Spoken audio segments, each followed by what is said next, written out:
Assalomu alaykum barchaga qizlarjonlar, bizada zo'r bomba xabar qizlar. Biza uy oldik axir reklamalarda Axloq House degan qurilish firmasini ko'ra reklamalaridan biz ham uy xarid qildik. Xo'jayinim bilan shunaqa xursandmizki, ketdik manzilga. Uyimni obzor qilaman. Qon shahrida joylashgan Axloq House degan quruvchi firmani uyini shunaqa maqtashdi qizlar.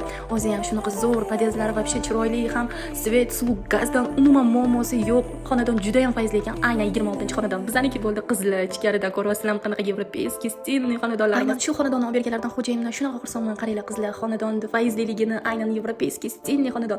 Qizlar joylar, aynan spalnyamiz menga juda ham yoqdi. Shunaqa havas qildim, to'g'ri.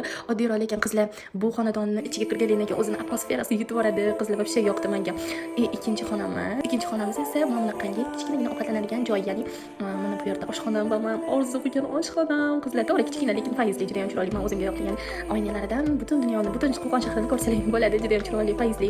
Mehmonlarni kutib oladigan zalimiz bor, juda ham chiroyli. Va pardalarning o'zi ham juda ham stilniy qizlar, qaranglar. Iloyim hammaga barchaga mana shunaqa xonadonlarga kelib yashash nasib qilsin deyman qizlar. Aynan Axloq House firmasiga shunaqa kattakon rahmat deyman. Sana o'zlariga вообще gap yo'q qizlar. Barcha sharoitlari bor. Ya'ni o'zlari xuddi mehmonxonada yashayotgandek his qilasizlar. Axloq House firmasiga juda ham kattakon rahmat aytaman.